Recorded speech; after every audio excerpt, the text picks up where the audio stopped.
Yung sa kanya, yung pag ganyan, ayaw na may sara. Minsan hindi siya makapit. Ilang taon ba yung mami mo? 52. O ipa-x-ray nyo lang kung ano yung masakit sa kanya. Dala ko yung x-ray. Ayun, tignan ko naman. Diabetic ka ba? Oo, bibisitahin talaga kayo talaga nito pag diabetic kayo. Ito yung Ito, dati hindi ko rin mataas. Ngayon, medyo umaway na. Ito yung severe naman. Yan o. Nakadikit na naman o. Talagang pagka, tingnan mo yung katawan niya o. Pinagdala ko naman sa master na 10 kilo, lakas na. Pinagbawal mo na to? Oo, sabi niya. Tandaan nyo, Alam kayong mga diabetic, Diabetic person. doktor na mismo nagsabi sa inyo, 90% kayong mga diabetic person, bibisitahin ganyan. So, paano, lahi na rin. Lahi talaga namin, father side. Master ako diabetic din, pero ano naman ako ganun. Hindi naman lahat. Hindi ka uminom ng gamot, ako uminom akong gamot. 90%. Pero pasok ka sa 10%. Organic kasi ko yung Pero pinaka-the best sa diabetic person, tubig. pinaka-the best walking kayo. Walking ka, papawis ka. Tapos magkakain ka ng magkakain kayo ng mga gulay-gulay. Yung maganda kasi yung cucumber sa masakit pa rin. Pero at least na-overcome mo na yung ibang... kasi pinapanood kita yung exercise yung ginagawa ko. Ayos yan. Kita mo nakakatulong. Kaso ito hindi. Ito i-adjust natin para sa susunod na mga linggo. Pati yung isa, diba? Mataas na rin. Ito nasa 80% pa to eh. May 20 pa magkita. Ito talaga. 100 pa to, 100. Okay, relax na. Sa kanya mas ang dami ito sa kuko. First time. Na-attraction na kita eh. Oo. Pantay na. Kumaga, stress lang sa pagigayan sa'yo. Na-reset ka na eh. Ang dami. Oo, kita mo. Hindi naman kailangan tumunog ka agad eh.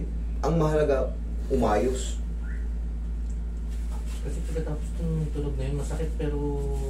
Release. Oo. Parang feeling mo talagang may pagbabago. Hindi lang feeling, malaking pagbabago. Oo, di ba? Tapa ka, sir. Kung kaya mo, sir, mag-walking,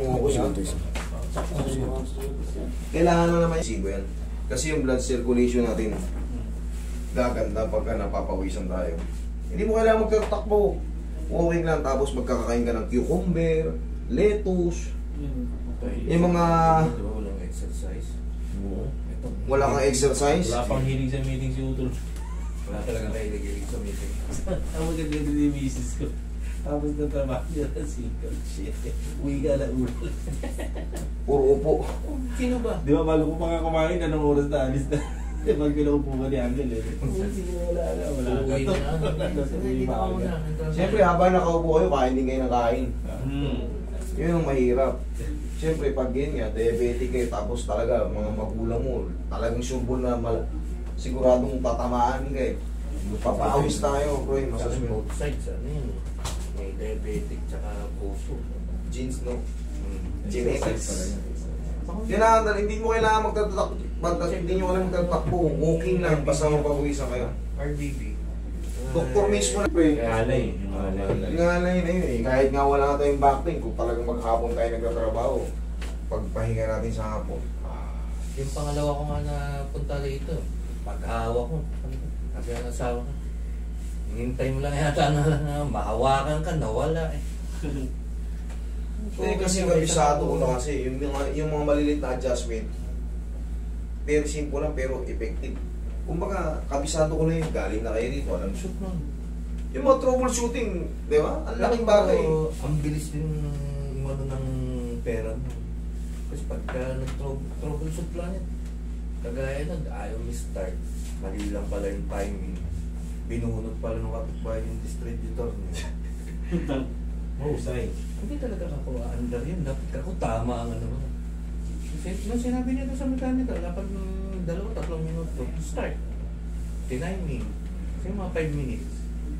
Pero kung wala akong knowledge, hindi nagbayad doon, hindi nagsaksakan sila ron. Oh, inhale. Tayo nga lang. Saksakan yun? Ay, hindi ko alam.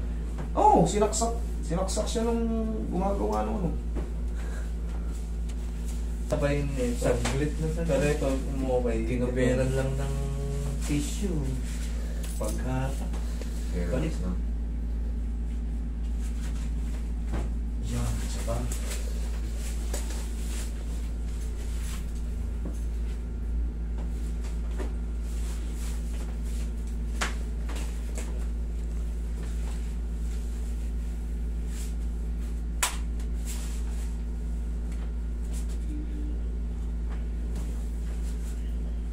Okay, relax. Sige, tiisin mo lang muna yung sakit.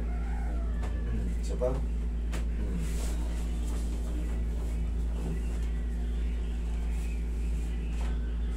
Tumunog. Ito ba yun?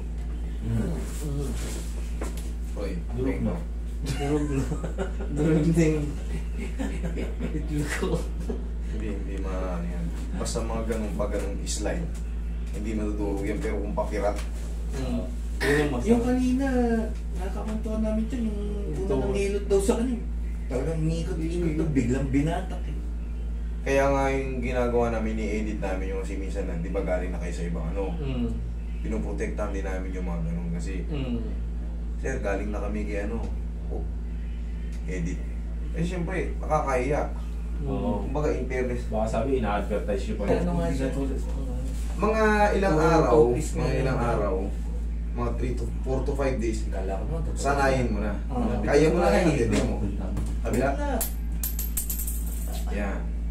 Okay, may pain pa ng konti, pero Oo, lang sa kanya. masasanay rin yan. Unang session Kumbaga, ko. maluwag na yan. Okay, upo ka. Tapos tuturuan kita na exercise dyan. Tayo. Marami ng vlogger na doktor ngayon, manood kayo sa kanila. Ini-encourage ko kayo manood kayo. Pagka alam nyo yan, katulad kasi ito sa mga diabetic, blood problem to. Kailangan nyo ng advice ng doktor. Kailangan nyo ng ano, medical expert para sa ano. Kasi kahit anong adjust mo sa dugo, kung talagang malapot siya, kailangan paano siya maano, paano siya gagaling? Papawis. Yan lang. Walking lang. Walking mo. Hindi nyo na kailangan magtatatakbo. Walking lang. At bawas ng kanin. Kung kumakain kayo ng... Siyempre, hindi naman natin tinatakal eh. Natatansya naman natin eh. Kung ano yung kinakain mo day by day, mag-reduce ka ng konti sa kanin. Di baling malakas ka sa ulam. Sa kanin, dun ka magano. Kung ulam nyo palagi, gulay, mas maganda.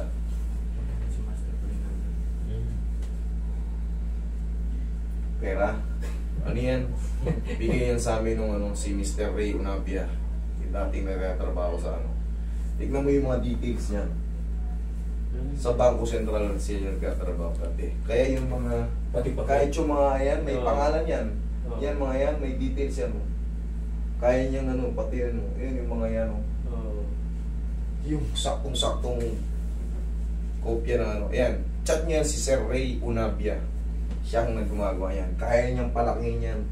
Kung mag-send lang kayo ng picture doon, ilagay niya kayo sa mga kung saan saan. Wala eh. Kapit to, relax lang.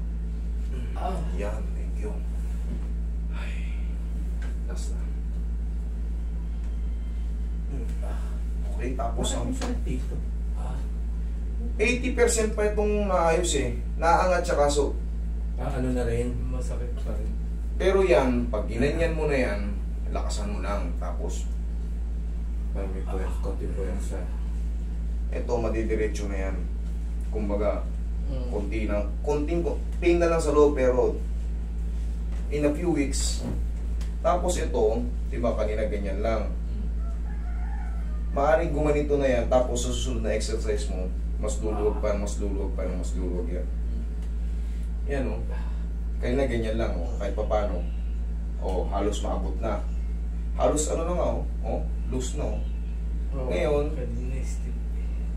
Yan, ito lang pinaka-exercise nyo. Tapos after nyo mag-exercise, kahit pa paano, lambingin nyo yung sarili nyo ng pau. Ganyan nyo lang kasi nag-ilat yung mga matagal nang hindi nyo maangat. Siyempre, nai-standby yan dito, hindi na naiinat. Yung teres minor na, hindi kasi tayo makaganon. Haplusan nyo na rin pag ganon. Kasi magre-react yan sila pag na-stretch. Okay, sir.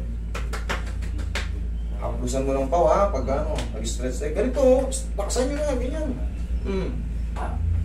Timing yan. Okay? Sige. Thank you, sir.